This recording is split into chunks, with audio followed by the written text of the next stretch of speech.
I'm going to call the City of Milton Common Council meeting to order Tuesday, August 1st, 2017 at 7:01. And can I please have confirmation of the appropriate meeting notice? The agenda was posted at Dave's Ace Hardware, Piggly Wiggly, and Milton City Hall.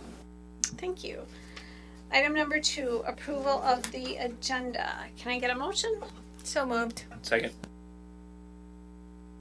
All those in favor? Aye. All those opposed? We have an agenda. Item number 3, public comments regarding items which can be affected by council action. Item number 4, approve common council meeting minutes, July 18th, 2017. So move. There's a motion and a second. All those in favor? Aye. All those opposed? The motion carries. Item number 5, big discussion and possible action on the purchase of a barricade trailer and equipment with Public Works capital funds. As folks may recall, during the budget deliberations last fall, there was an item that was requested by the Public Works Department, which was a barricade trailer, which would be used to permanently store the barricades that we use for a variety of purposes throughout the community, most recognizably 4th of July, chicken barbecue, Civil War days. Those barricades are used to block off streets and sidewalks, but also used in cases of emergencies, if we ever need to reroute traffic or anything of that nature. This was a capital request put forth by Public Works last year and ultimately didn't make the final budget. The good news is through a variety of activities this year, there were savings realized in the purchase of vehicles and in the sale of an existing vehicle, which was the replacement of the bucket truck. To the degree where we have enough residual funds left in the capital, the outstanding capital funds for the Public Works Department, that they would be able to purchase this trailer after all. In addition to that, they would also be able to purchase replacement barricades, barrels, cones, things of that nature. And so they would be requesting that approval, permission to use the remaining capital funds and sale proceeds from the bucket truck to purchase the new barricade trailer and trailer supplies. And then just today, actually, we realized that this would potentially, last week Inga came up with the idea that this would potentially be eligible for a grant from CIVMIC because it is a safety and emergency related device. So Inga did some research and found out that it indeed would be eligible for that grant. So we'd like, I don't know, what's the breakdown? It's a matching grant. Okay. So half the cost would be covered by the grant. So we would be able to pay for half of the cost. The total cost is around $8,000 and some change, depending on the amount of barricades and barrels and things of that nature. So CIVMIC would cover the half the cost. So the good news is even before we learned of that information late last week, we were in a position to be able to purchase the trailer, and certainly now with the information provided by CIVMIC, we're even in a better position to purchase that trailer, but we would still like to receive council's permission and blessing to do so. And it would be within the existing budget. It simply would be as a result of savings from other activities and frankly work done in-house on some of the acquisitions that we made. Nick was able to do some work on the new vehicles, installing light bars and things like that were able to reduce the costs of the acquisitions of the new 1-ton truck and the new bucket truck. And when I say new bucket truck, it was a used bucket truck, but still, nonetheless, it came back less than what we anticipated. And then we were able to sell our old bucket truck. Or have we sold it yet officially? Hopefully by next Thursday. Okay. So we'll likely see some proceeds from that as well. Well, we will see some proceeds from that as well, so. I'd like to move that we approve the purchase of the trailer. Second. There's a motion and a second. Is there any further comment or discussion? I would just like to say, once again, our Department of Public Works and City Hall has worked diligently to be frugal on this expense and the savings that we have because of your hard work, and thank you very much. Just to note, do we need to amend it to include trailer supplies? Oh, the motion? Yes. Sure, sure. Or Yeah, see, trailer and supplies, sure. other than that? Who made the motion? I don't even recall. Dave. Okay, Dave said so amended. Yes. Okay.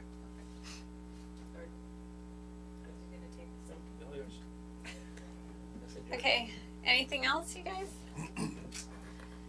All right, all those in favor? Aye. All those opposed? The motion carries unanimously. Congratulations, DPW. All right. Item number 6, discussion and possible action regarding a request to alter stop sign locations along Rogers Street at Greenman and College. And I think there's some background information for the public to hear. Sure, I can provide that background information. Unfortunately, the requester, Mr. Herb Stinsky, is not present this evening, which surprises me. So, we certainly can follow up with him tomorrow. And additionally, unfortunately, Chief Markwart is not here as well. He's unfortunately detained in an ongoing police matter.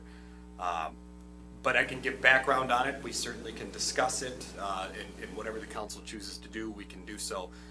But ultimately, I think this issue goes back long before. I'll try to do my best to kind of convey Herb's comments. But this issue goes back long before even I started here. Mr. Stinsky has approached the city staff and ultimately the Public Safety Committee to request the removal of stop signs along Rogers Street at the intersection of Rogers and College and Rogers and Greenman, and then have traffic that's traveling on College and Greenman, which currently does not stop to Rogers, to now stop to Rogers. So Rogers would be the through street, College and Greenman would be then stop to Rogers Street. The rationale that he has provided for this request is a matter of what he views as to be consistency with all other north-south streets in that neighborhood. Plum Street, Hilltop, Parkview, all are through streets, and traffic along Greenman Street stops to those to those north-south streets. Plum does not, or does Plum? Okay. So his request is, as he has conveyed it in the past, is a matter of consistency. He believes that those north-south streets are the ones that should be allowed to travel through, and those east-west streets of Greenman and College stop to Rogers Street as they do at Plum Street and Hilltop. He brought this request to the Public Safety Committee. There was some discussion and deliberations at the Public Safety Committee. Ultimately, that committee decided to forward it on to the City Council for the City Council to discuss the matter more so. That is kind of the background. Did I really miss anything? On the surface, the request is very basic, but I think what has been discussed is a matter of practicalness, long-standing traffic patterns, and ultimately, do the pros outweigh the cons in this? And I'm trying to not make this subjective at all. All that we are saying from staff's perspective at this point is I think irrespective of feelings of council members or Mr. Stinsky or Chief Markwart, we believe that it would be important before any decisions made that we hear from other individuals on this matter, because at this point we've really only heard from one person. And my fear is that, those folks on College and Greenman Street, these conversations are happening and they're likely not aware of it at all. And they may have a completely different opinion. They may agree 100% with Mr. Stinsky, I'm not sure, but the point is that we don't know. So what I would recommend or would feel would be prudent is we continue to research this matter on staff, and I have some ideas about that as well that I'll discuss. But at a minimum, schedule a public hearing for this in which we notify those neighbors within 250 feet of those two affected intersections, so they at least have an opportunity to be aware that this discussion is happening. If they have no comment, they certainly are under no obligation to come and speak or email us in advance or anything of that nature. But again, it's not to say that I agree or disagree with Mr. Stinsky's analysis of it.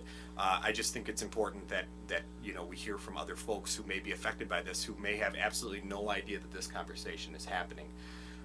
So that would be my thought. In terms of additional research, we have an opportunity at the city.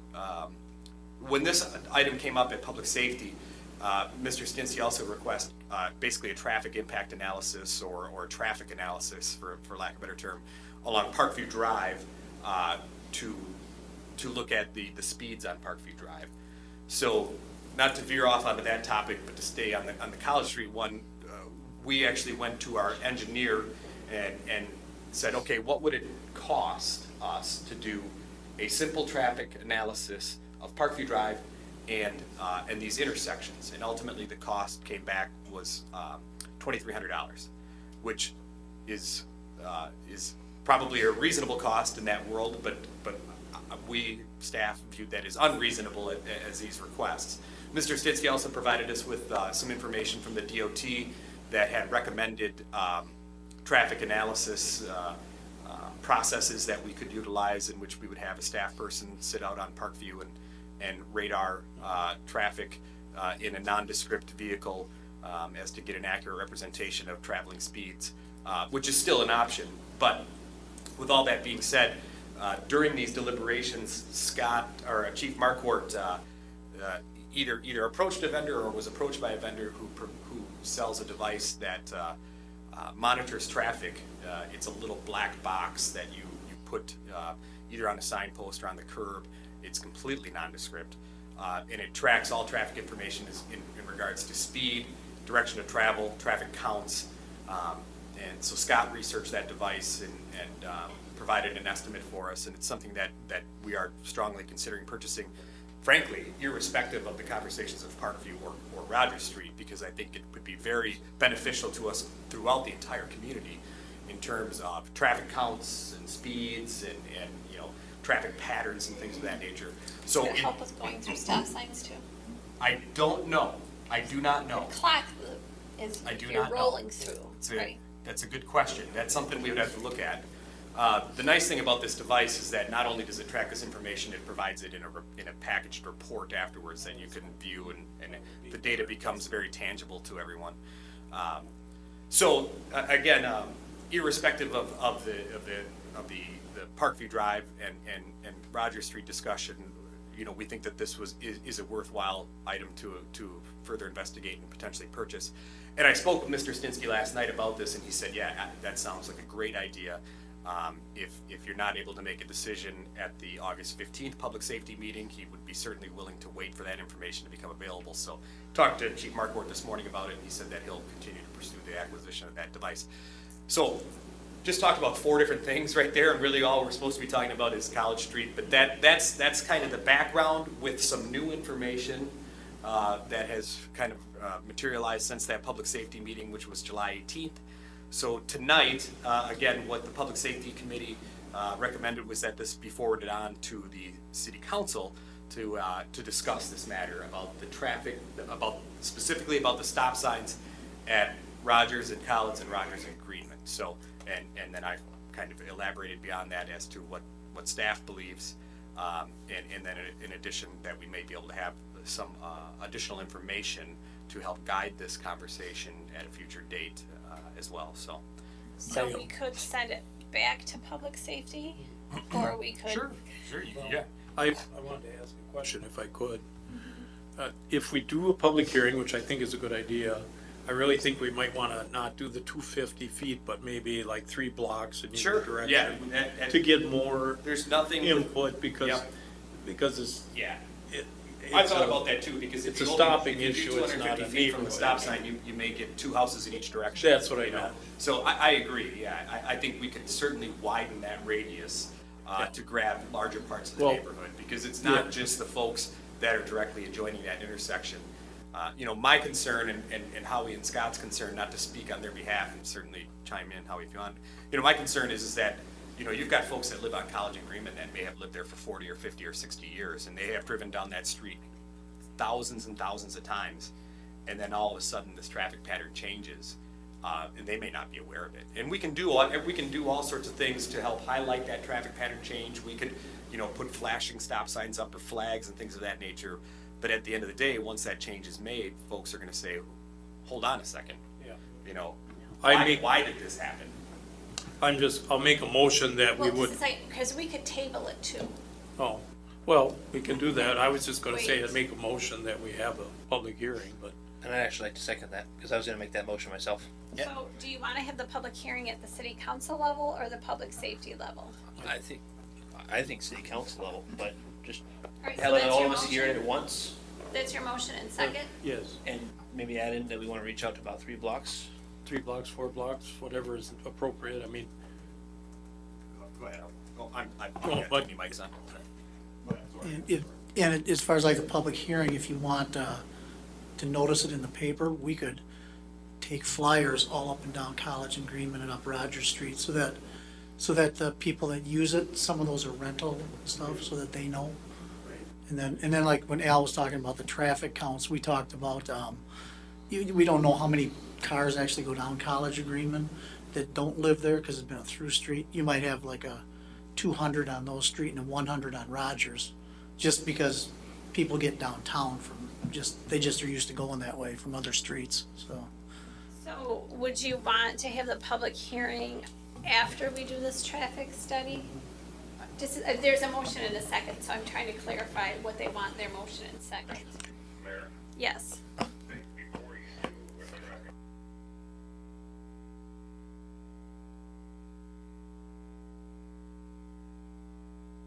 Well, I was thinking not doing like, I'm sorry, I wasn't clear on that. I was thinking of like doing that little black box Utilizing the device.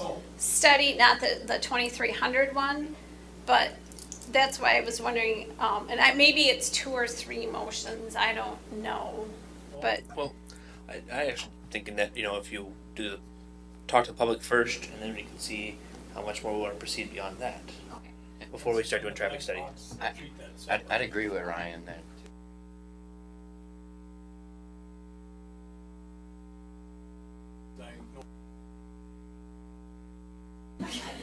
So like, we're just gonna have citizens sign up and recommend where they want their box to be placed? Write the courier, tell them where you'd like the black box next. Yes, yes. Yeah.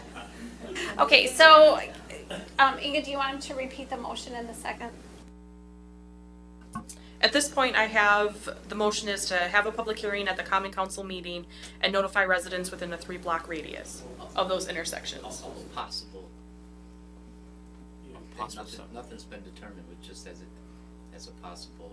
Notify residents of the public hearing. very effective residents. How's that? And then Ryan seconded that. Everybody okay with that? I mean, I'm Do- clear on the direction that we're. Do we have a date in mind? Is it just the next council meeting, or? I would say that's when I would leave that to, we see discretion, right? sure, I'll leave that to administration. We would have to just, I mean, it would be a public hearing, so it would just, class 1 notice, right, Mark? I mean, there wouldn't be any necessarily delay in holding the public meeting based on noticing. From a legal standpoint, we may want to give more time, but, That's in your discretion. Yeah. It's not a legally mandated public hearing, and No. so you can give whatever notice you feel is appropriate. In this case, class 1 would certainly be adequate. we would obviously If you wanna do that. things of that nature like we've done in the past.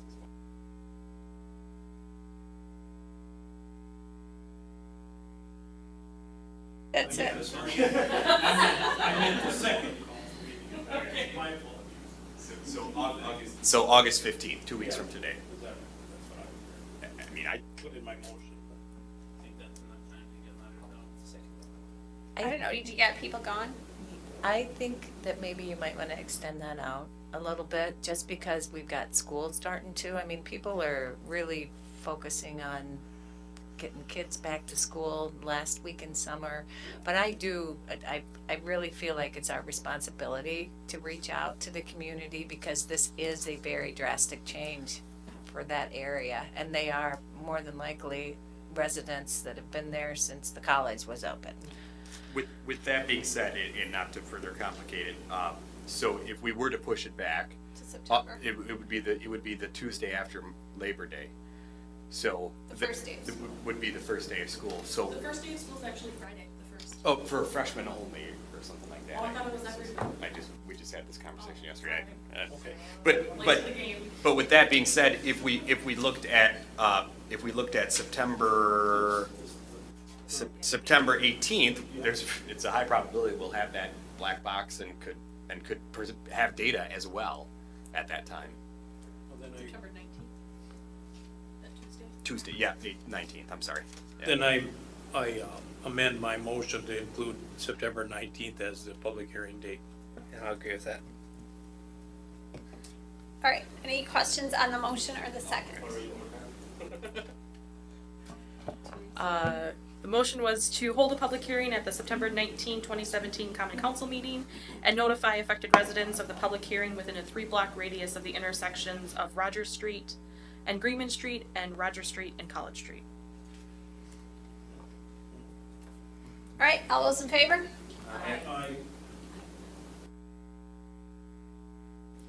Dave? Yeah, I did. Oh, okay. Sorry, missed it. All those opposed? Okay, the motion carries. I'll let Herb know tomorrow. And like I said, we talked about this real briefly last night, and he understood that there may be a delay in the data, so I don't think that he's gonna have a problem with this. If I ask him, he'll say, I've been waiting 20 years anyways. What's another month? Wait a few more. Yep.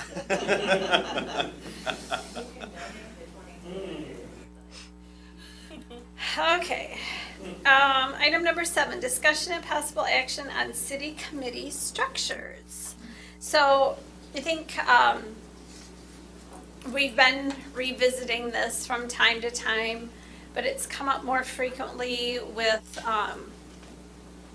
the more and more items that we're discussing at Fire Commission and Public Safety, if I'm understanding this correctly, where council members are feeling like they're missing out on important comments and conversations that take place, and maybe what is the remedy for that. So you all got the commission and committee recommendations from when the ad hoc committee painstakingly went through all of our committees and really spent a lot of time reviewing them and discussing them and making recommendations. And actually, you all have spent a lot of time thinking about them and reviewing them. But I don't have a problem with going back to this. You know, one of the things, because we have 3 elected officials on some of these committees, it does make it difficult.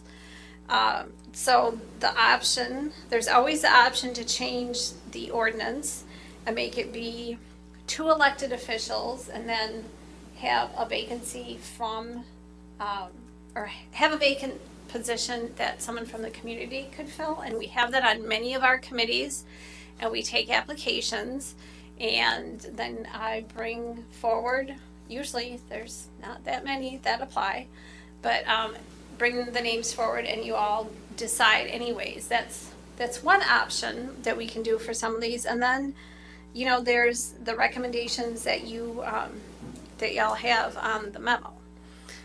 So that is where we're at right now.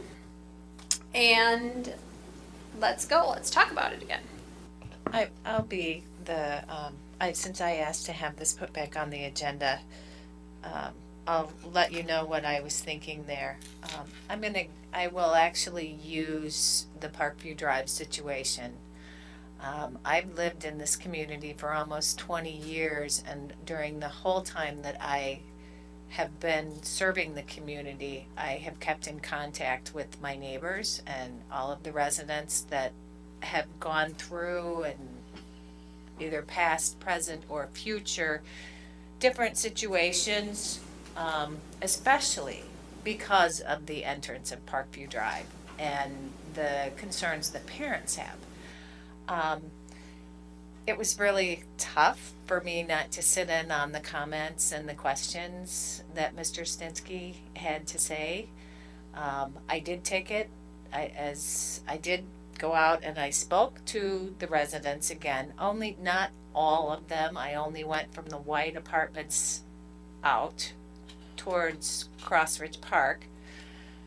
And I can tell you that there, as of Mr. Slowey, who had talked to me after the meeting, besides him, there was only one person that I spoke with that said, well, you know, I wouldn't mind having that speed limit raised out from where this is to that.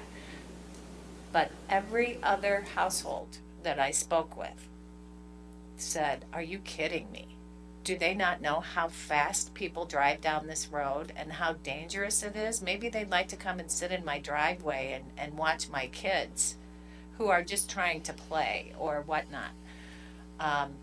So I just kind of feel like what we're doing, and I know especially like with the fire commission, it's gonna be really tough because we are a commission with the town board on that. But I feel like it's important for us to be able to continue the work that we have been doing and that we do in the community when we talk to our neighbors and the people around our homes. I feel like it's important that we should be able to express express their concerns. You know, everybody knows how busy we all are. I mean, it's, you know, there's 10 more hours in a day for some people wouldn't be enough, you know. So asking people to come to a meeting that is a secondary committee meeting versus a city council meeting, it just makes it a little tougher, I think. And then, you know, I know that just going to the actual, some of these committees, I'll go back to my thoughts from prior to the last election, where we've got city staff that are doing double duty for meetings that could be 10 minutes incorporated into the city council meetings. So I'm just wondering if do we look at the ordinances again and change that? Or do we put money into more videotaping so that council members can be aware of what everybody is speaking about? You know, I mean, it's all out there. It's all out there now.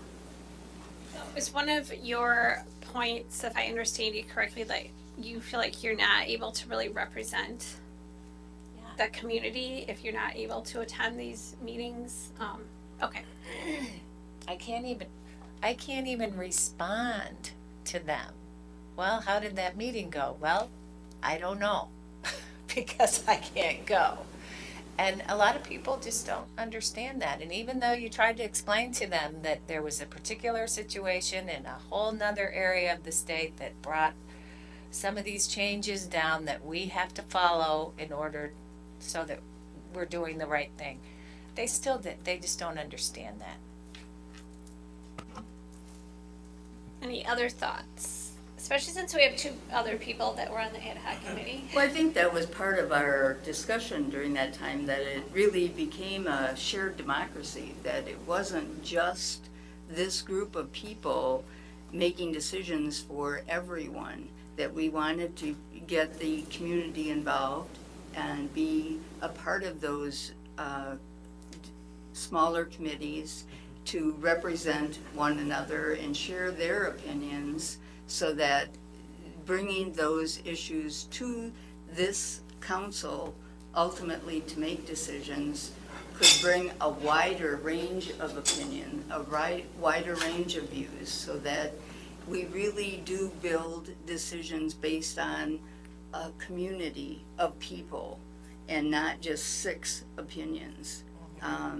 That the broader we can bring those opinions and decisions, the better off we all can be. I agree. I appreciate those comments, Alderman Rush, Alderperson Rush.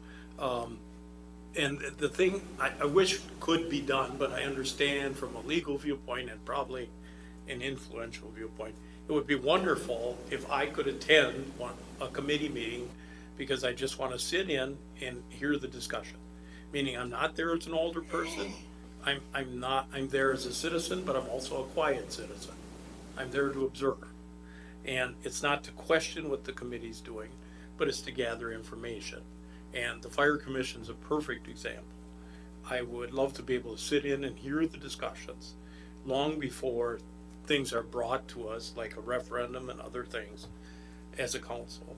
But I realize that there's some barriers to that from a legal viewpoint, and so I think that's the dilemma. And I think that's kind of partially what I hear you saying too, been done, so. Well, but, you know, even besides that, like especially with this Parkview Drive situation, this is my backyard. I ran out to Parkview Drive when a young man got hit on his bicycle because somebody was driving too fast. They didn't see him. That's my neighborhood. That's where I live. I can see a lot of Parkview Drive just from my deck. And, you know, but yet I was put in a position that I couldn't say anything, and I couldn't be a part of even the discussion. And I understand that there was a decision made by the judge, and we're going to have to follow it. I just want us to try to figure out how we can work it. Sure, go ahead, Dave. Who was it passed on this information? Was it the Department of Justice? Who was the Department of Justice? The State Attorney General, Brad Schimmel. I don't know where he's got his head, but it doesn't make any sense to me either. I just wanted to comment.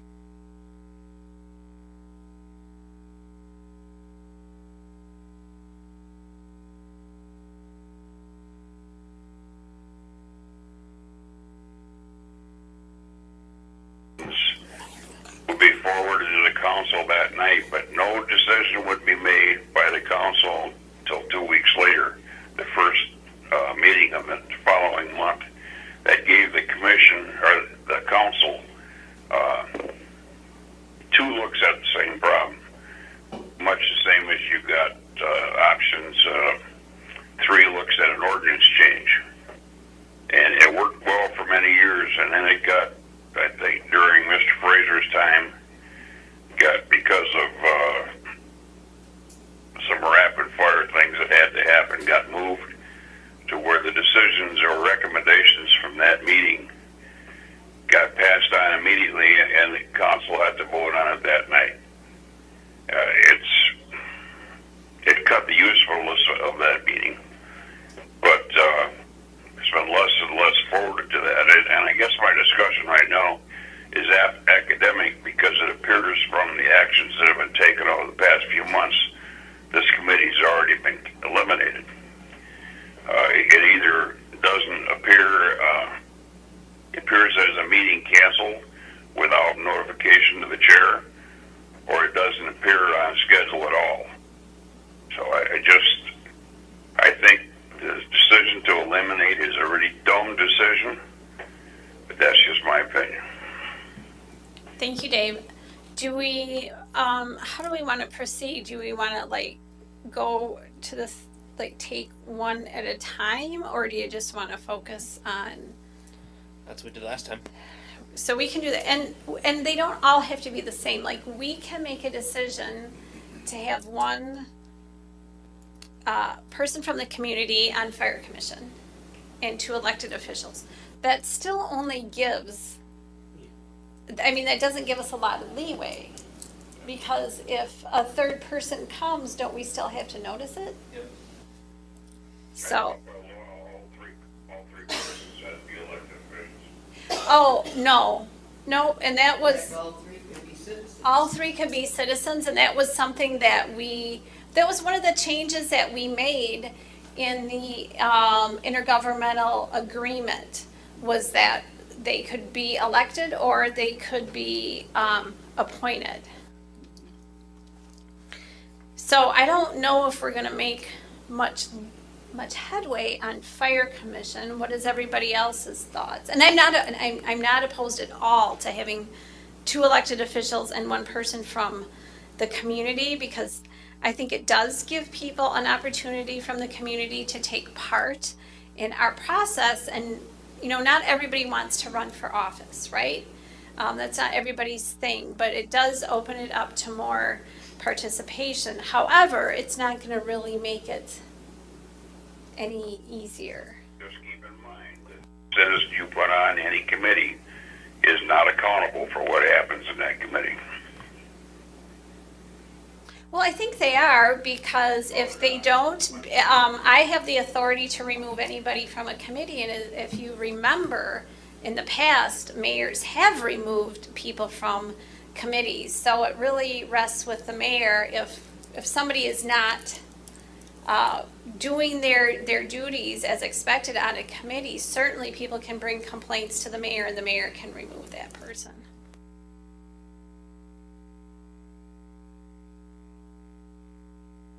So are there any other thoughts on fire commission, or if you would like to do something different with fire commission? Can we record the fire commission meetings? If they're here, but when they're at town hall, there wouldn't be any way to do it, at least not that I'm aware of. I mean, I guess the town would have to figure that out. When they're here, sure, I we mean, you could could. make it, put it up for an actionable item on your agenda, and then leave it up to each group to come up with a way to account for it. And, obviously it's easily done here, but come up with a way to do it through the town, make them responsible for it. And ultimately, that'd be up to the fire commission. Correct. They would make the decision on whether or not to record or not, and if so, how to do so. Yes. So maybe we can't even make that change then. Well, You can always have could, Jeremy but then- put it on an agenda. right. I mean, you put it on the agenda, and then, do you end up having to hold the meetings here in order to accommodate it? Or do you have to come up with the equipment to do it there? But, it's getting to the point where it's becoming, certain legalities are required as that group. And when you start to include Janesville, will Janesville, the city, want to be a part of their meetings, or at least be knowledgeable of what is taking place? You may have a greater accountability factor in moving forward with that group. I think, unfortunately, the only thing that's really probably within the purview of the council in terms of the fire commission is who gets appointed, and really that's ultimately the mayor's decision. If you recall, and I put it in the document here, the Joint Fire Commission, the recommendations made by the council policy ad hoc committee was to modify the current bylaws and review the bylaws and recommend changes. And to a certain degree, that was done, and the fire commission approved those back in June of this year. And Attorney Schrader's correct as far as processes and how fire commission meetings are conducted and where and at what time and how those are recorded. This body has no authority over that. So what's really left to discuss is how does this body make up its representation on the Joint Fire Commission, and the mayor makes those appointments, and then the council ratifies those appointments. So we certainly could have this discussion today, and if the mayor so chooses, she could remove somebody from the fire commission and appoint a committee member, but I would think you would wait till April to do that anyways, so.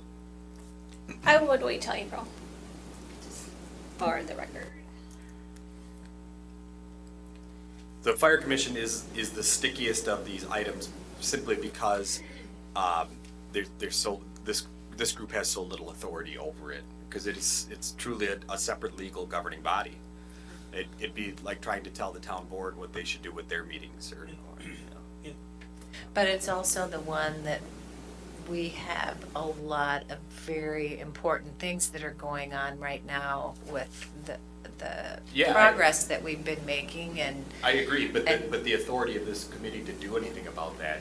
Oh, I right. understand, I empathize with your concerns, but I just don't, I'm just trying to kind of mitigate a circular conversation that doesn't really go anywhere. Can I offer a suggestion? I believe that a lot of the recommendations, but probably the majority of the recommendations made by the ad hoc committee, and I'm saying this just having been a member of the committee, I'll be upfront about that, but I don't have an axe to grind here. But I think the recommendations are solid. What I would like is to ask if we can go through some resource to get a definitive answer to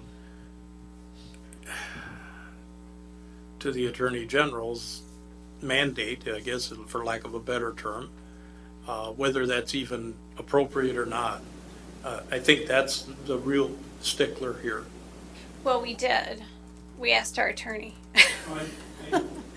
Yeah, So, I that mean, you might might have- have half a dozen attorneys say one thing and half a dozen attorneys say the other, but from a risk standpoint, and the city tends to be a little bit risk averse because we are the gatekeepers of the taxpayers' dollars, and if there's something we can do to avoid a lawsuit or some sort of complaint after we have a ruling from the Attorney's General office, I think we have a duty and a responsibility to not put our city at risk for lawsuits. Does that make sense? I mean, that's just my opinion. Makes sense.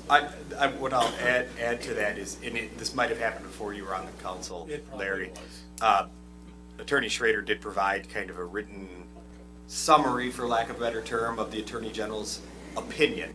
And I think that's an important distinction to make as well, and Mark, feel free to jump in. It was an opinion that he provided that from the Attorney General's office. So from a legal standpoint, I don't want to speak out of turn, but it wasn't a matter of he didn't render a judgment or anything of that matter. It was an opinion. And I have been asked this question on countless occasions, and I apologize, but I will speak frankly and provide the same response I provided to those who've asked me. What do other communities do?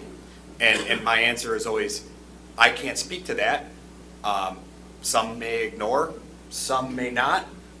But at the end of the day, those other communities weren't sued by a council member who is currently on the council for open records violations. So that's an important distinction to not lose sight of when we were having these conversations. We were in the middle of a lawsuit by a council member for violation of open meeting laws.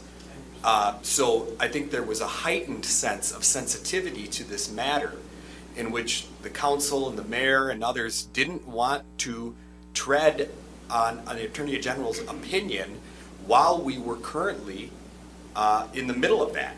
I think it's important to not lose sight of that. I think it's important to remember where we came from and how we got here and how much of an impact that had on how we do business every day. I received a phone call on Friday of last week from the Janesville Gazette, and the reporter asked me, how are things going with that rule that the city of Milton passed in which council members can't attend meetings? And I said, well, that wasn't a rule that the city of Milton passed. We were following the Attorney General's opinion at the time. So again, that's how it's been perceived out in the public, is that Milton is somehow doing something different than every other community, and it's very likely that we are. I haven't done any research, I haven't asked other communities what they're doing, but at least that's the perception, at least in a narrow scope of people, is that we're doing something different. And maybe we are, but the reason we are is because of the battle that we went through for a year and a half over an alleged open records violation. So I just think it's important to remember that, to not lose sight of that, to not forget how difficult and damaging that situation was to how we conduct business. And I empathize with the council's, desire to take part in these meetings. And certainly if as a council, they feel that enough time has passed and they want to maybe lax on that, that could be a viable option that could solve these problems as well. But I mean that potentially opens up to us potentially opens us up to liabilities that we may not want to face, especially since those wounds are still so fresh in regards to that lawsuit. That said, then I'm in favor of leaving things as they are, but finding ways for us to be informed. I know we can look at minutes, but I agree with the idea of trying to tape some of the meetings, or at least have them on YouTube.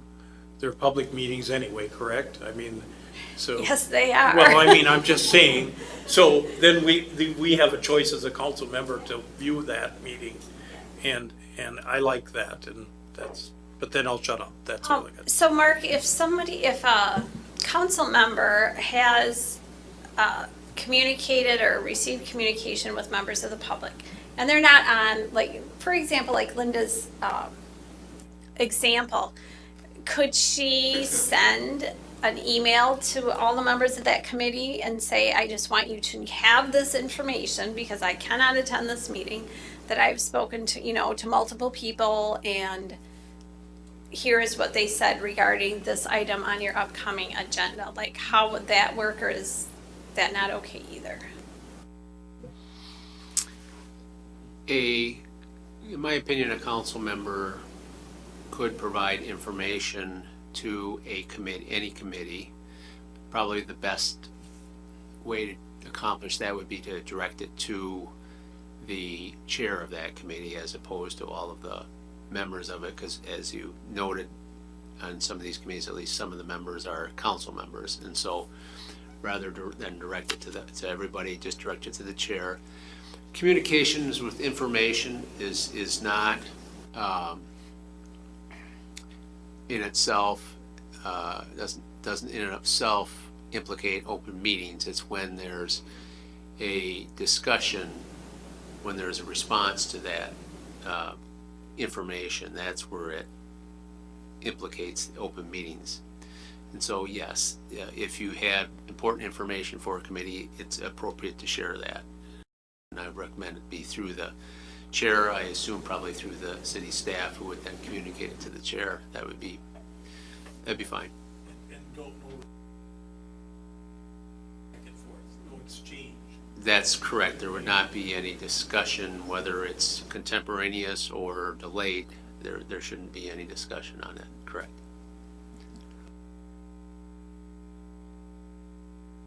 That is, I mean, if we could do that. Mark, one question that I have that came up during the most recent conversations with this committee restructuring possibility is, with the Department of Justice's opinion on the matter of having a quorum present at meetings, is the Public Safety, Personnel and Finance, Public Works and Fire Commission already in violation of that opinion due to the fact that they have 3 members on those committees as it is?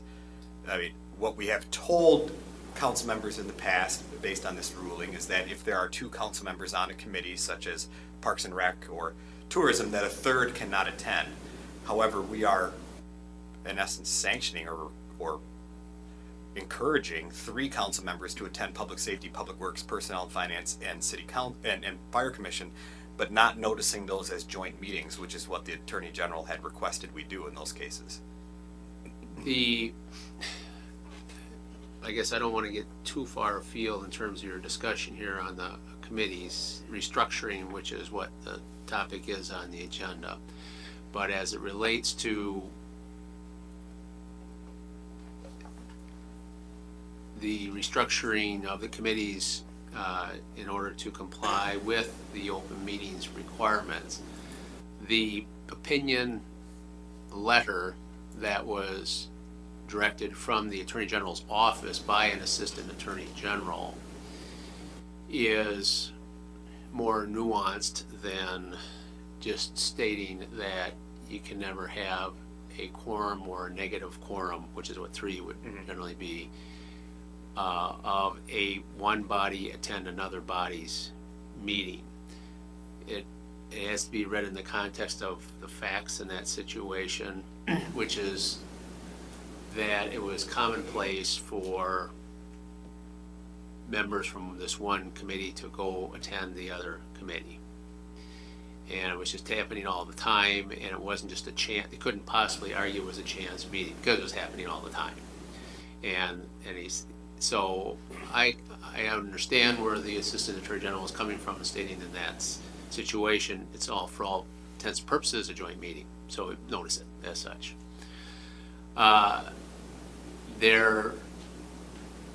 As I recall, I haven't looked at that decision for quite a while. The Assistant Attorney General also noted that it's different than a situation where you have, say as an example, 3 members from one body that are always on this other body. And so that's also would not likely be a violation, because if you have 3 members from the council on a committee, that's the way it is every time. It's clear to the public that that's a meeting of that committee, even though it involves 3 members of the council.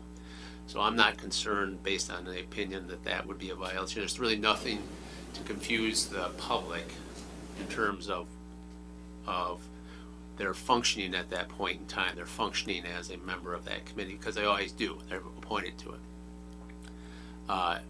It's a lot easier case if you only have 2, but than 3, and you can't even make the argument. But I think that, based on my recollection of the nuances of that letter, that would be okay too. So I don't think that you necessarily need to cut down it from 3 to 2 just based on that opinion. I think it would be based on other factors that you've been listing, whether it's necessary to have 3 as opposed to 2, and for various reasons, because of your overload and of work on committees, that sort of thing. And you can certainly share a lot of the information that I just discussed between committees and between the committees and the council, and that's not a problem either, as long as there's not a communication. You have to look at it from a practical standpoint, in other words. Is it really a joint committee meeting, or is it a separate meeting? If you've got everybody from the council attending the meeting, whether they're on there or not, it's going to be a joint meeting. Okay. So that's good clarification. That's something that I wasn't understanding. Well, at the time, so it's good. That's helpful. And others might disagree with me, Right, as I know. the mayor's indicated. Yeah. That's kind of what goes with the job. The only other point that I will make to Alderperson Lane's comments is, and let me be clear, I don't necessarily have a horse in this race. You know, when this conversation first started a year and a half ago, I was, fairly, I thought it was a good idea to consolidate some of these committees based on the redundancy. I understand the concerns that the council has expressed based on those recommendations, and frankly, I can be had either way. But to Alderperson Lane's point, and I think it gets to Alderperson Clark's point, if we are to leave things the way they are now, and simply have Linda email public safety, she still doesn't get to participate in the discussion, still doesn't get to hear the comments firsthand, and ultimately, then has to wait to have that entire conversation a second time, a week later or later that night. So if I recall correctly, some of the conversations that took place from the Council Policy Ad Hoc Committee wasn't necessarily that there was no way of having a conversation. It was, why are we having this conversation twice? That was, if I'm correct, that was as much of the discussion at that time. And I realize that we're close to a year from when these recommendations were made, so recollections are certainly fuzzy. But I think the thought at the time was, rather than have Linda send an email to Jeremy and say, here are my thoughts, well, let's all just have the conversation at the council meeting one time, so we all can hear it live, respond, react, have it be an organic situation, as opposed to a 2-dimensional email that then sits and then you don't know how it was responded to by the committee until some later day when you have to have that conversation again for a second time.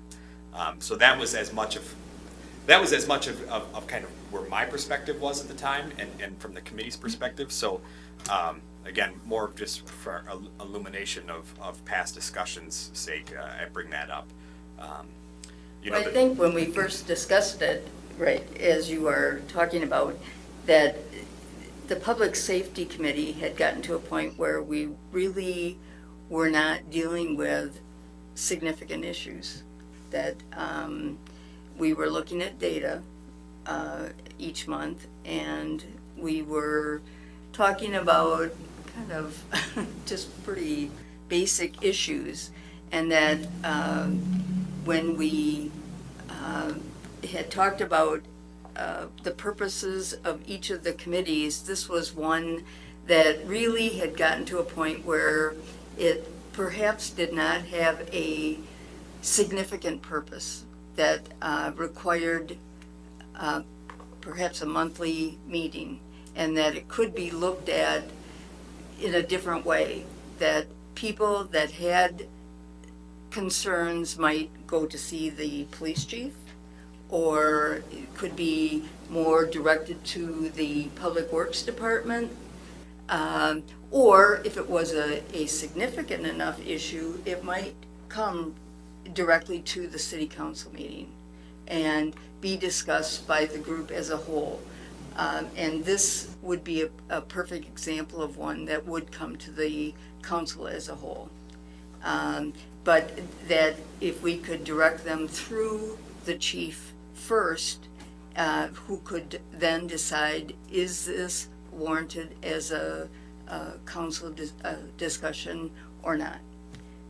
Seems really more appropriate than, kind of monkeying through a committee first. So I guess I would like to at least consider or discuss the possibility of looking at dropping the Public Safety Committee, and perhaps the other two members of the committee have some thoughts on that.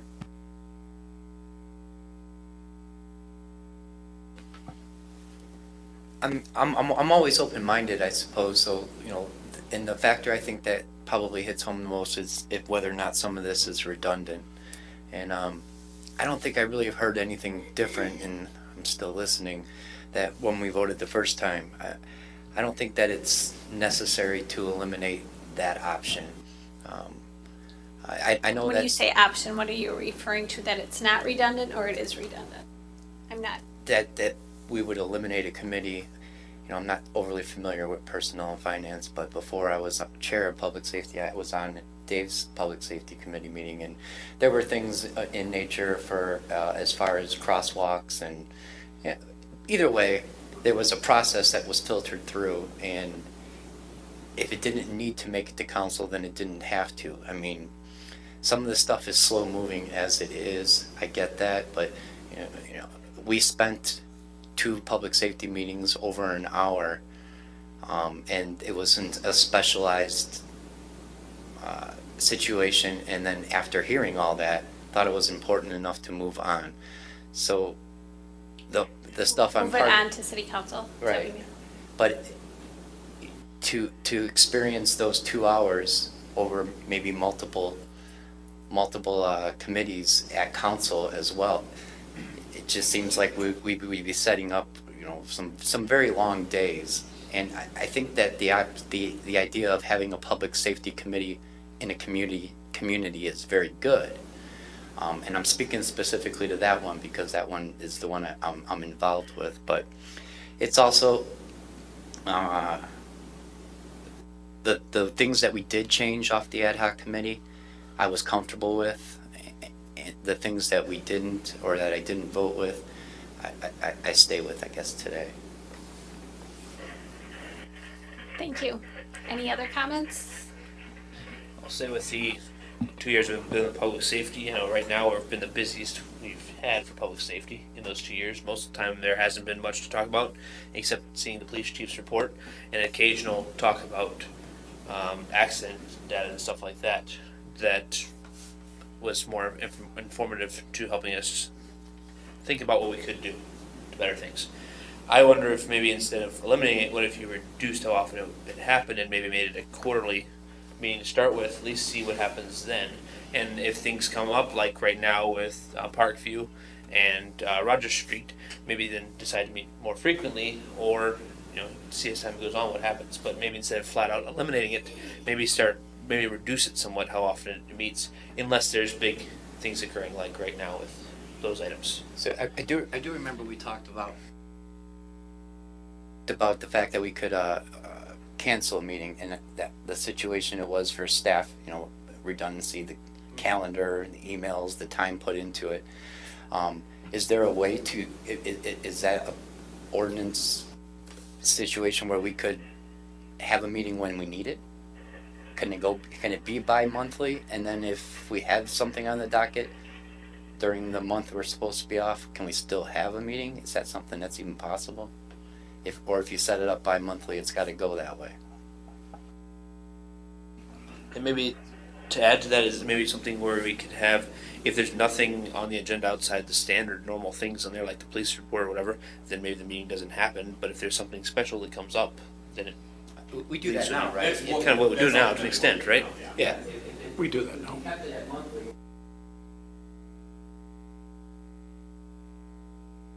We were looking at the fact that we were utilizing staff time, emailing and adjusting the schedule or adjusting the monthly. I get that. I just don't know that it's so important to not have the committee itself. Jeremy, you don't think like the quarterly meeting would work? I do, but what if there's an issue sooner? Then is it not going to be filtered through public safety? Or do we have to wait quarterly? I I would. mean, perhaps we could wait until Scott's here and to see how he feels the issue would be handled if something came up in between a quarterly meeting.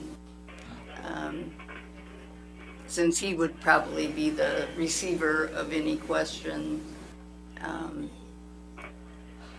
But I So think, you can always have a meeting, right? Like, there's nothing that says Right. that you, like, if you had it quarterly and something came up, you can be like, shoot out an email and say, hey, can you all meet in the next 2 weeks? This issue came up. We just did that. We, Public Works, yes, thank you. That was my Right. point. We did You just notice in Public Works, we meet quarterly and additional meetings as needed. And as, and something that I like to throw in is, no matter what we change or make with one, we'll probably make the same type of change to all of these. They're all gonna be affected by the same exact reasoning behind them, that being public works, public safety, and also personnel and finance. We have the same logic behind both these. Maybe, so whatever we do to one, I think we'll probably end up doing to all three. It's funny, that was one of the thoughts, or recommendations I made to council policy ad hoc, is that basically you would have one of these meetings every month. If you do it quarterly, you would, so public safety would be in January, public works in February, personnel and finance in March, and then repeat the cycle. I think though that would require an ordinance amendment. I don't recall. It's been so long since I've looked at this, and I don't know if you recall as well, Mark. And it's okay if we have an ordinance amendment, Yeah. but we just need to know if we have to have. Yeah, I can't recall that, if the frequency of meetings is addressed in that. I don't recall for all of the committees whether or not the ordinance specifies how often that they meet. As I understand that, for instance, with the Public Safety Committee, it does not. And so if, assuming that there isn't any minimum meeting requirement in the ordinance, then it's just up to the committees to establish their policy on how often they meet. And it can be, if Public Works has established a policy that they're going to meet quarterly or as needed, then that can be established for them, and if other committees feel that that's appropriate for them, they can do that. So, and I think council's different in terms of there are certain requirements for meeting that are set out by statute, but for committees, that's not the case. It's going to be governed by the committees unless the council requires it by ordinance. I think you would be better served by not doing that, but not requiring it by ordinance and giving the committee some flexibility, I think. But it's up to the council and what it wants to do. and it would bring consistency across the board. I think that'd be an idea to do all three of those as quarterly meetings, all rotating every month, and then as needed, the committee chair could call forth a meeting at a shorter term notice, such as like 2 weeks or whatever. That way, if there is an issue that pops up. So the one thing that Al and I were talking about was when operator licenses and stuff come due, so that it would be good if personnel and finance would meet March, June, September, and December. Because that would hit all the important, September would be budget and then final end of the year stuff. So that seems like that would make sense for personnel and finance to meet on those months, and then whatever you guys all want for. And the other two could vary besides that. I mean, if you target public safety, you're around, say, when school starts or whatever, or something like that. It's like October. But Yeah. So I think you can figure out a way to stagger them so that they all and don't overlap, but they complement the times. And Public Works, Howie, isn't there like specific times that we generally, I know in the past, I think it's been like in February when we've been putting out bids and that sort of stuff to get ready for the year's work. It's usually been before budgets usually meet, then your winter meetings are when we get bids. You know, like sometimes like in December, January, we haven't met unless something, bigger is going on or if we're getting some new equipment. But it's usually a lot with budgets and bidding and stuff that you meet. So it hasn't been where you have to have it on a specific day. It's just, and we've had extra meetings, just like we had one the other day, just for the preliminary plat. We just had a special meeting. So special meetings have just happened, all through for a number of years, just as you need them, besides your regular meetings. And when there's not anything, that has to be voted on, it's just, we just haven't had the meetings. So you don't have to have a meeting at any specific time. And those we could also do, a lot of that stuff could actually be done full council. Because we usually recommend those bids to council anyway. Right, some of the contracts and stuff have just gone to council because some of the items that are just, that in the ordinance, like contracts that we would just recommend to council, we've just been going right to council with those, so. I'd like to make a motion that we have personnel and finance, public safety, and public works become quarterly meetings, with the ability to meet as necessary otherwise. And that there'd be, additional meetings would be otherwise. And then that those meetings would kind of rotate in order of when they show up.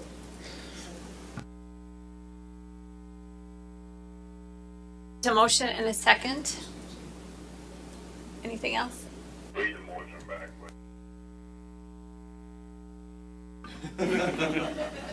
So Alderperson Holbrook motioned to have quarterly meetings for personnel and finance, public works, and public safety, with the schedule rotating through the months and additional meetings as necessary.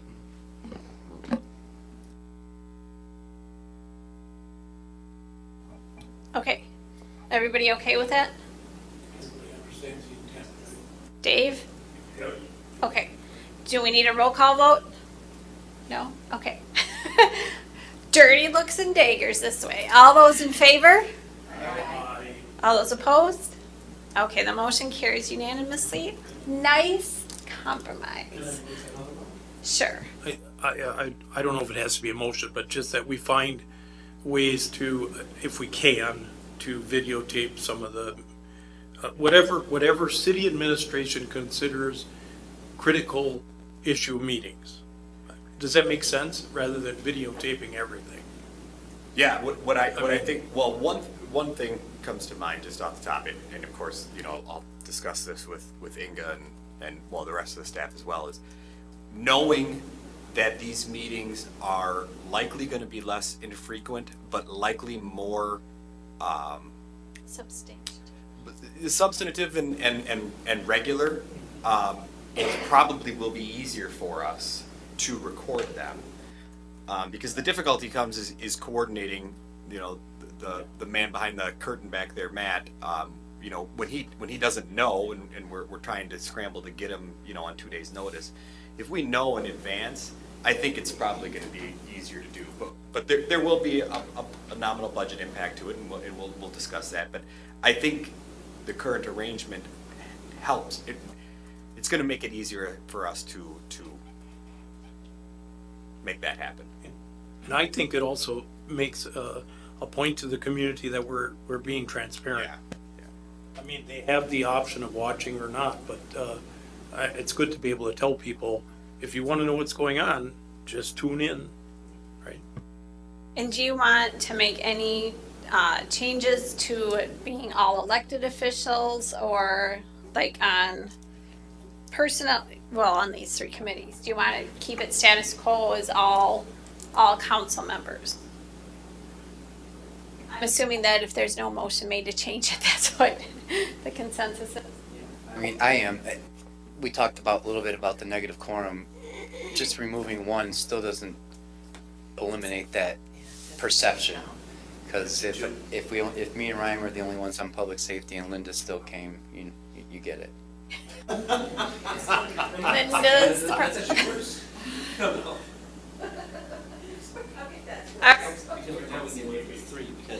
Please put Linda Clark on public safety. All right, so do you feel like we've addressed number 7? And we can move on to number 8? I was just wondering, what about the community? My mind just. The forum, the public forums. Are we? Thank you. I've gotten to know you so well. I think you can decide whether you want them or not. Well, because I know that Committee was chair? that was something that we kind of just briefly talked about for Public Works this last time, was to try to schedule something for fall, and so that's just something that we can just Talk with your chair about, talk with city staff about, and, figure it out, like, just figure it out.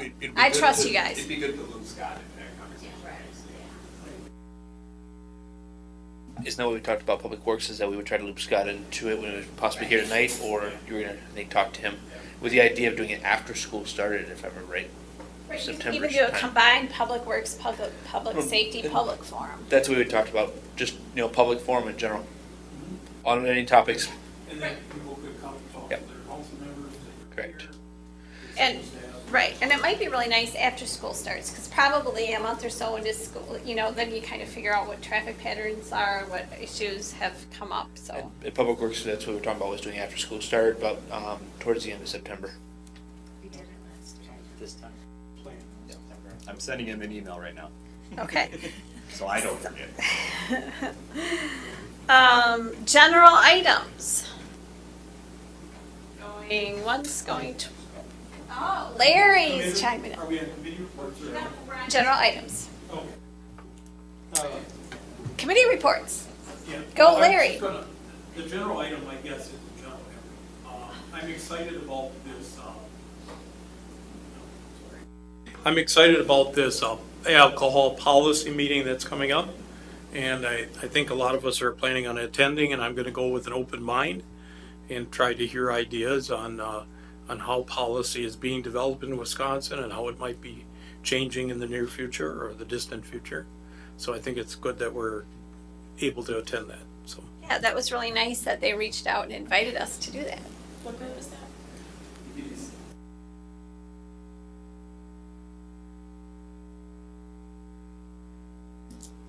Rock County Prevention Prevention Network.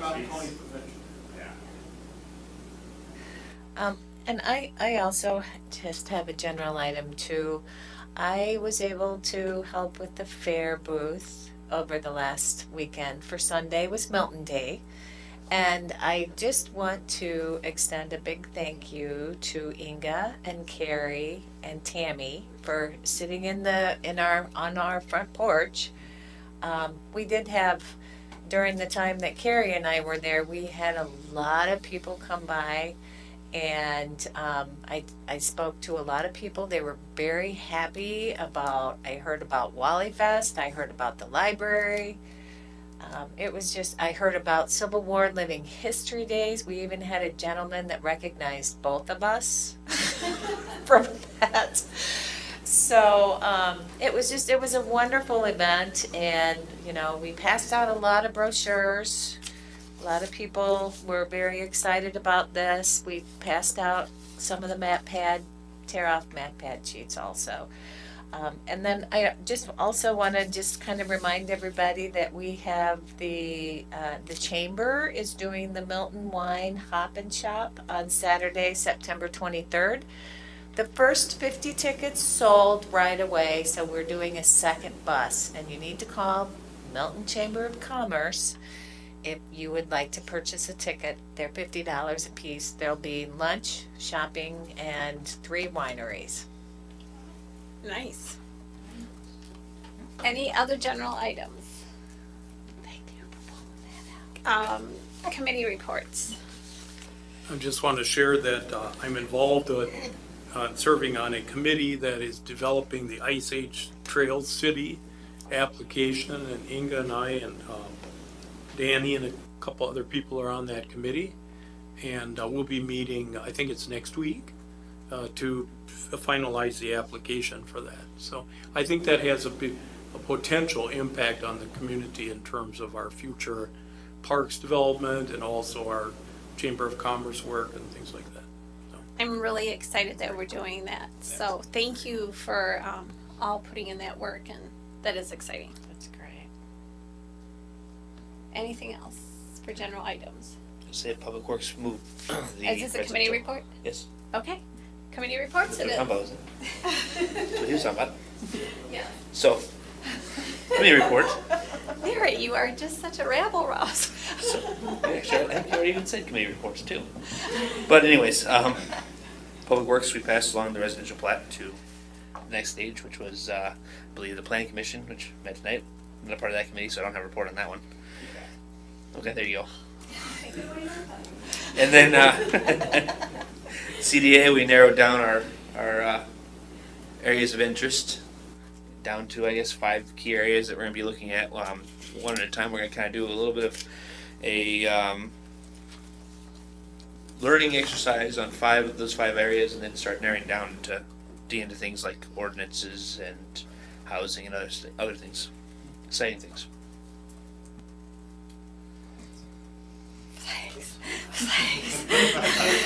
Not Linda? flags. That wasn't one of the 5. It's like not flags. Linda? I'll give a report for Milton Tourism. I just want everybody to know our infamous brochure that we made this year that everyone has really loved is coming out again in 2018. We will be going back and to the people who advertised in this, and then also those who didn't, so that hopefully they'll come around and advertise this year. So for those businesses and for any of the council members, they are going to be out there, CSI Media, talking to people. And then for library, I just want to talk about some upcoming events. We have on Monday, August 14th from 11 to 1, the food truck rally. It's on a No, Monday? I'm sorry, not the food truck rally. That is the 28-foot-long Idaho potato truck. Okay? A food They'll be at the truck. library from 11 to 1. I mean, how many people have a potato roll in town on a semi? The food truck rally is August 27th from 10 to 2. And I know that that was a very successful fundraiser for the library, and a lot of people are asking about it. So remember that that's out there. And then our teen group out of the library is also doing another library lope. That will be September 2nd, and this year's theme is a 70s and 80s theme. So if you're looking for a fun run to do, that's one that you want to think about doing. Okay. Any other committee reports? Anything else? We, the City of Milton and the Chamber are partnering, and we're gonna do speed meetings with the mayor. And we're gonna start off with, the Chamber is doing speed networking. So I'm gonna attend that.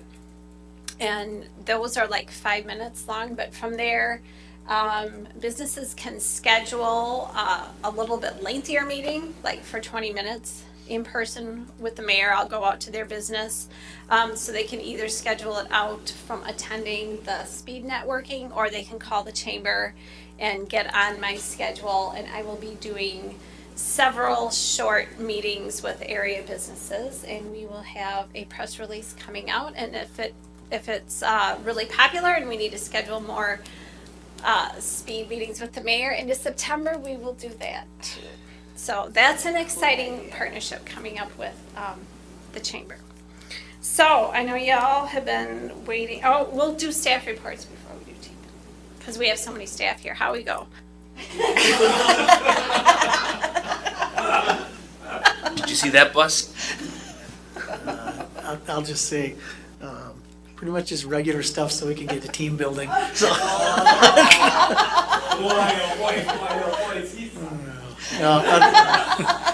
Oh, well. The Putman Parkway, the pre-construction meeting is coming up this week, so they're ready to get started, soon, so. Dan? Nothing too exciting. I'll be sending out budget worksheets here in the next week so we can get some preliminary numbers and bring something to you guys end of September. Inga? We are currently recruiting for a police officer position, and we're holding interviews for the vacant general labor position this week, and next week library staff will be holding interviews for their vacant library technology coordinator position. Al? The CDA has been a very active committee recently, and I know we talked briefly about it. Ryan mentioned that we have narrowed down a list of, I think, 29 items to 5 items. A lot of them were kind of combining items, but it's an exciting group that is a very active group, and one that I believe is very eager to learn and to understand processes before kind of jumping in and making changes based on preconceived notions. So that's an exciting opportunity, I think, not only for for the community, but for us as city staff to kind of have an opportunity to share some of that information with the committee, but also look at what other communities are doing. We're sending out a community survey, peer community survey in regards to code compliance. Brenda typed it up this morning, and so we're putting together a lot of information. So it's an opportunity not only for that committee to learn, but to kind of share with that committee and also look at other options and other opportunities. So I think that committee is going to continue to be a really nice opportunity for all those involved to have good discussions and hopefully at the end of the day refine processes that can be refined and illuminate those processes or enlighten those processes that already exist that may have some kind of misunderstandings about them. In also somewhat in regards to that, but not directly to that, Howie and I and now Attorney Schrader are working on some potential zoning ordinance amendments that have been kind of sitting out for a while based on various discussions and requests. One is in regard to the fence ordinance to tighten up that language, and another is in regards to business signage that has been kind of a long-standing issue since I've been here, and I think long before I've been here.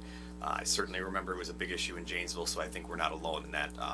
But we had a kind of an impromptu, proactive, informal meeting with a group of business owners earlier this week to talk about options. And I left that meeting feeling that there was a pretty solid consensus as to what people thought made some sense. And the good news is after we left, Howie and I thought it made sense too. So so now it's just a matter of effectuating that, and that's where Mark gets to step in and help us. So in addition to that, we're working on a developer's agreement for the fiber optic extension, and working on a developer's agreement for the residential subdivision, which the preliminary plat was just approved this evening at Plan Commission. So plenty of activity going on, which is probably no surprise to anybody who sees my weekly updates, but it's also good to be able to kind of talk about those things in a more public setting as well. So may I just comment on something?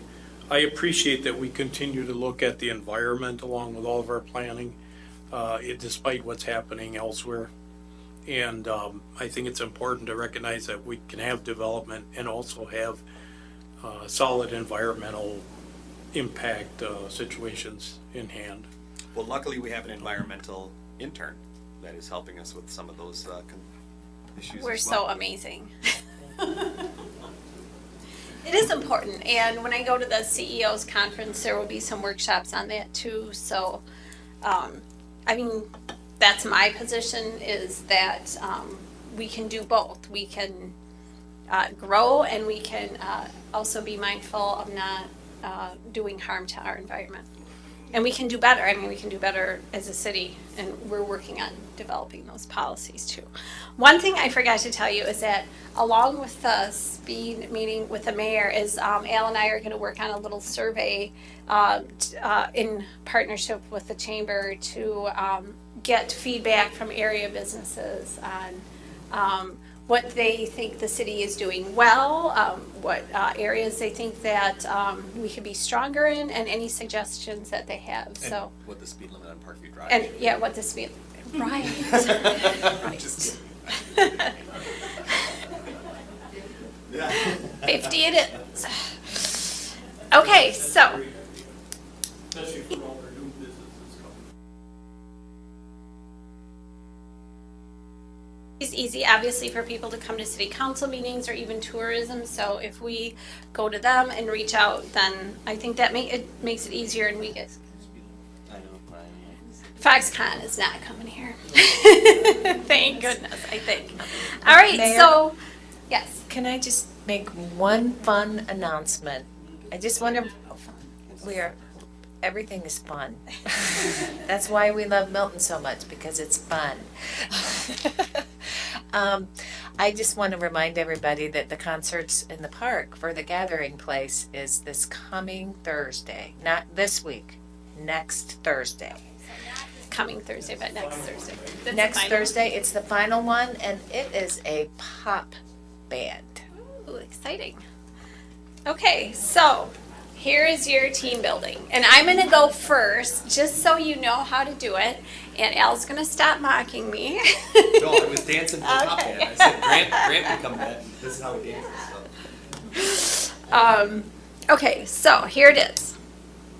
My most favorite dessert is blank, but I will settle for blank.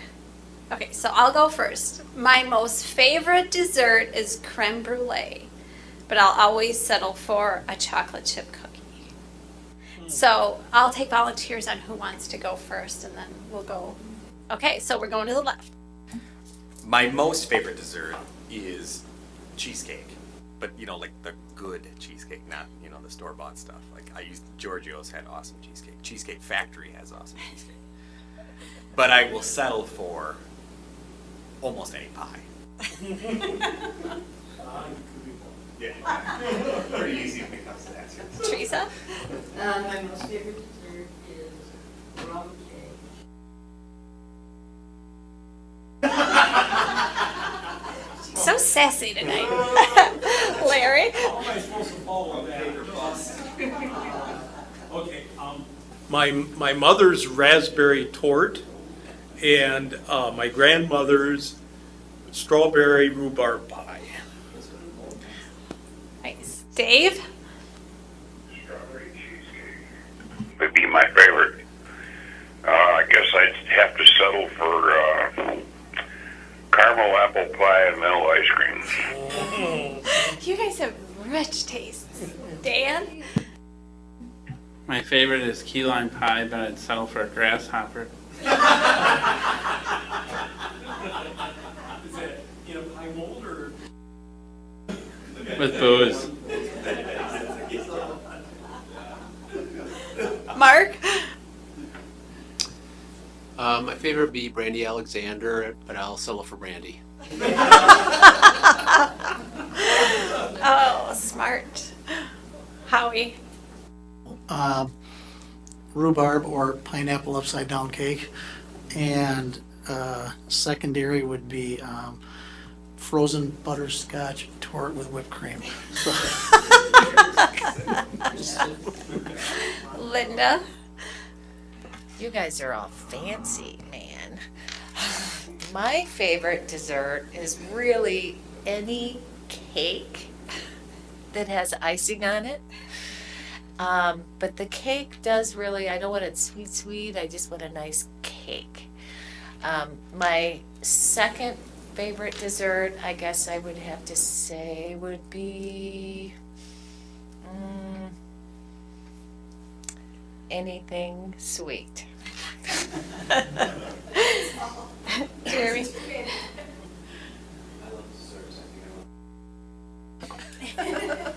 We used to make a dirt cake, gummy worms coming out of there. It was an Oreo dirt cake. So I guess I'd say that, and I'll settle on anything that was mentioned.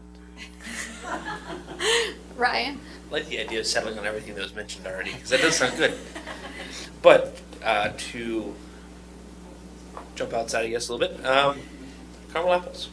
I like caramel apples. But when I get that, I would settle on my wife's pecan pie, which, by the way, I don't like pecan pies, but my wife's pecan pie is something different. It just is.